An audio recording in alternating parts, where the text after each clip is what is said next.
Everyone holds his fortune in his own hands, like a sculptor the raw material he will fashion into a figure. But it's the same with that type of artistic activity as with all others. We are merely born with the capability to do it. The skill to mold the material into what we want must be learned and attentively cultivated.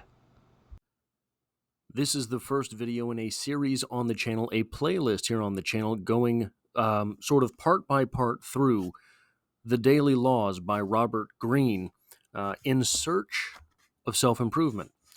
Now, Robert Greene, being the master of mastery, starts this book January 1, the entry for the first day of the year, with a kickoff that is fitting of the event.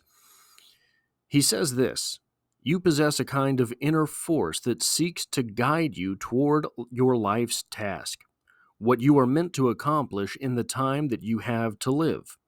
In childhood, this force was clear to you. It directed you toward activities and subjects that fit your natural inclinations, that sparked a curiosity that was deep and primal. In the intervening years, the force tends to fade in and out as you listen more to your parents and peers, to the daily anxieties that wear away at you.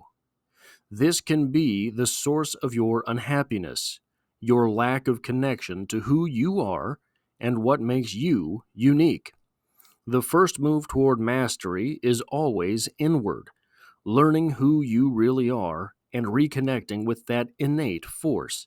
Knowing it with clarity, you will find your way to the proper career path, and everything else will fall into place.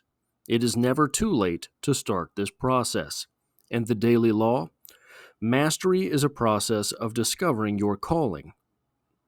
Mastery is a process, and discovering your calling is the starting point. Application. When you listen to Robert Greene talk about this book in particular, The Daily Laws, it seemed to be something that he was writing and maybe sort of harnessing in order to help people like he was when he found his career as a writer. He would often tell the story of how he was working dead-end jobs here and there before he kind of finally found his way into working with his passion, writing. He found himself as a journalist. He was no good as a journalist. He found himself in Hollywood writing scripts.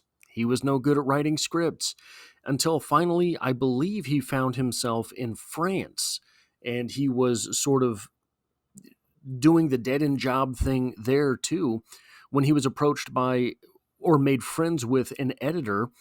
And the editor, through a series of conversations, finally asked him, "Hey, do you have an idea for any books?" And he said, "Yeah."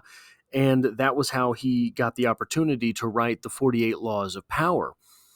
And it was kind of fortuitous for Robert Greene to have worked all of those other jobs, he says, all of those jobs that he declared dead-end jobs, maybe sort of that could be easily considered wastes of time, until he found himself writing the 48 Laws of Power, because he was implementing all of these small things that he had found throughout his life. He would not have had all of those anecdotes had he not spent so much time reading other things, had he not been a student of history, had he not spent all of that time building anger in himself in observation of the way that he felt his own life was going. But he does mention in this excerpt the 48 Law, or Mastery, pardon me. And I wanted to read something from Mastery because I think it is fitting for this conversation. This happens on pages 31 and 32. "You must understand the following. In order to master a field, you must love the subject and feel a profound connection to it. Your interest must transcend the field itself and border on the religious. For Einstein, it was not physics, but a fascination with invisible forces that governed the universe. For Bergman, it was not film, but the sensation of creating and animating life. For Coltrane, it was not music, but giving voice to powerful emotions. These childhood attractions are hard to put into words and are more like sensations of that deep wonder, sensual pleasure, power, and heightened awareness. The importance of recognizing these proverbial inclinations is that they are clear indications of an attraction that is not infected by the desires of other people. They are not something embedded by your parents, which come with a more superficial connection, something more verbal and conscious. Coming instead from somewhere deeper, they can only be your own, reflections of your unique chemistry.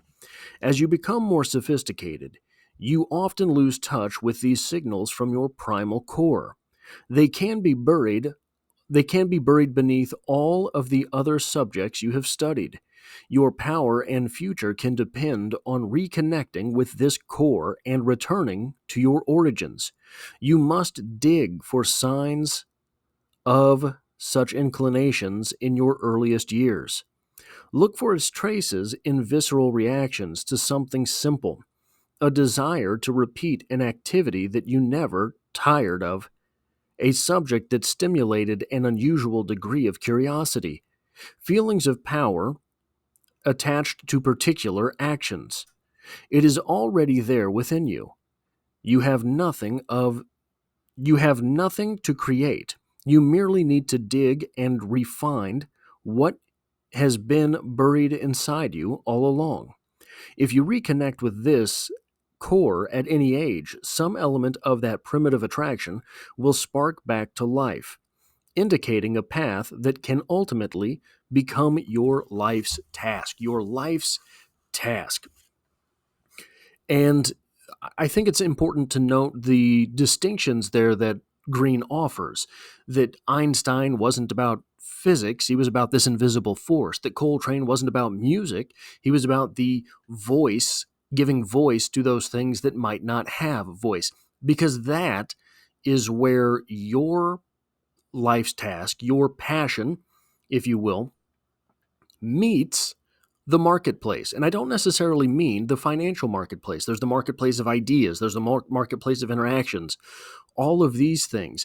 I think that is what is at core to this principle, to this daily law. If you mean to change your life in any meaningful fashion, it seems that Robert Greene is saying, you have to find the niche of application. You have to find the niche where, the place where, what it is that you are passionate about, what your life's task is, meets actual the actual marketplace.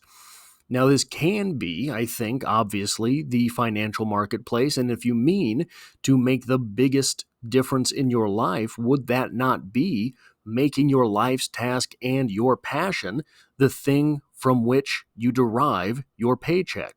Making your vacation your vocation, or your vocation your vacation, however it is that the Mark Twain saying goes. Otherwise, so I think